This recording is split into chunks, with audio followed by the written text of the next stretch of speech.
What is up, internet? Goes Boom here, back with another video, guiding our ascension. And I just wanted to talk today about not getting distracted from your goals and how, you know, that sort of thing happens all the time without us realizing. And, how it's really important to stay focused and locked in on, what you're determined to do. So, for example, I have this sort of gym crush. There's like a car coming up to me right now. It's kind of embarrassing to just be on the street shirtless recording a video. But anyway, um, as if that wasn't the perfect example of everything I was just talking about, right? But these sorts of things happen all the time, right? Like when you're staying locked in, you're always gonna have something like throwing you off. And like if you've ever had a goal, you know what I'm talking about. But this sort of things happen, especially with like girls. So like for example, especially like when it comes to like the gym, a huge distraction is gonna be women for you because going to the gym and those goals already sort of align with lust. There's like a very thin line, I think, when you're self-improving in the gym between getting healthier and better for yourself and going down that like lust pathway, right? So for example, I was talking about today at the gym. I have a gym crush, right? Which I've never even talked to this person, just like shared eye contact. And I could tell maybe like by the IOIs that, she thinks I'm whatever. Like at least she goes out of her way to, work out next to me or like look at me or the whole thing, right? But I'm not making it a huge thing in my head. Anyway, for a long time, I would love to go to the gym at this specific time she would go to because it would just be more motivation for me to either work harder or look better or do whatever, I mean, we've all had a crush. We've all had a gym crush. I'm sure, as weird as what I'm saying sounds, many people could relate to that sort of thing.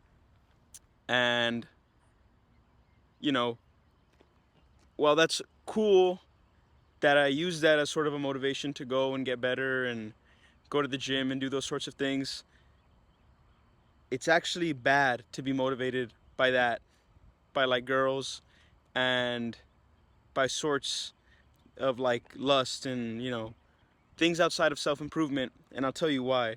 Because, for example, today, I got home from class and, I still had a bunch of stuff to do as far as my ascension protocol went. I needed to pin my GHK and my melanotan and come outside to the sun to get some UV after I, pinned my melanotan. And I needed to like refill my water bottle and cook my meal and stuff like that. But it was approaching the time where I knew that, it was the Huzz hour, 6 o'clock when like all the baddies would pull up to the gym. And, a lot of guys pull up at that hour um, for that reason as well, because all the baddies are there. So the gym usually gets packed at 6, not just because, that's when everybody goes. It's because that's when the Huzz are there. And because all the Huzz go, all the guys go too. So I know this isn't just something that happens to me. I feel like it's something that happens. It's a universal thing. It happens to all of us. We like going to places where there are girls, where there's sex, where there's, you know, things like that. Duh, we're human, right? If you're pretending that that's not you, that's just a lie. Stop the cope. But if I would have gone at that hour, I wouldn't have followed my routine. I would have thrown all that out the window and not, done the peptides I was supposed to that day, or filled up my water bottle, or which I drink like a gallon water or whatever. I wouldn't have made my meal, and I wouldn't have gone outside to tan and make this video. Um, Basically, what I'm saying is you have to know why you lift and why you're improving yourself, improving your look, improving, whatever it may be, because a lot of you are out here doing that stuff for girls. And if you're one of those people, which I used to be like this, you know, I would lift because I'd like the social aspect of it, all the girls that would pull up to the gym, and I wouldn't be able to lift sort of on my own or at, a nighttime hour, because for me, that was just more boring. But, over time, I realized I need to train myself to be able to do these sorts of stuff on my own. I need to be able to, it's like, what am I really doing it for? Am I doing it for, these girls that are here, or am I doing it to actually self-improve? It's like, would I still be doing all this stuff on my own? And you need to train yourself, I think, to be able to do that. Um, so, yeah, that's what I have to say. Stay locked in, don't get distracted. And pretty much, yeah, bro. Let's go get this lift in. I have pool day, so that should be pretty fun. And yeah.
I have not had, a pool day that good in a while, dude.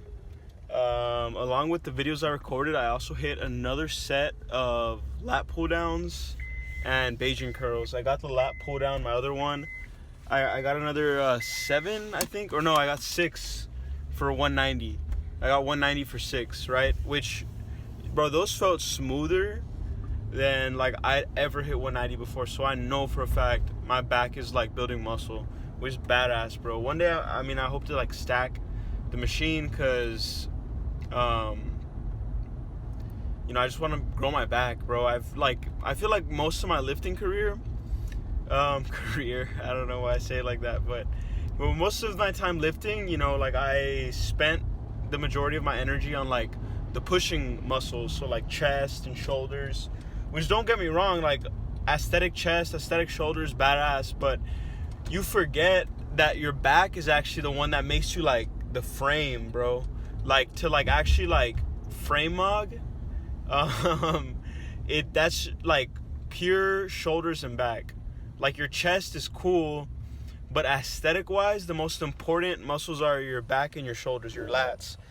But I've just always struggled to build my lats because it's like it just requires like a certain mind muscle connection that you don't really need with like your chest or your shoulders, because with your chest you kind of just push, and it's a lot easier to like fail with chest, I think, when you're pushing. Because with back, it's like you have to get it into like a certain position, like a halfway point, and you have to like hold it there to even begin hitting your lats. Whereas with your chest, you kind of just like automatically start hitting your chest as soon as you begin the movement. I don't know if that makes sense, but I think it's like it's a lot harder to grow your back than to grow your chest, because it requires a lot more like mind muscle connection, a lot more like good form, things like that. So but I'm starting to get there. I'm starting to like see some back growth, and that's just awesome.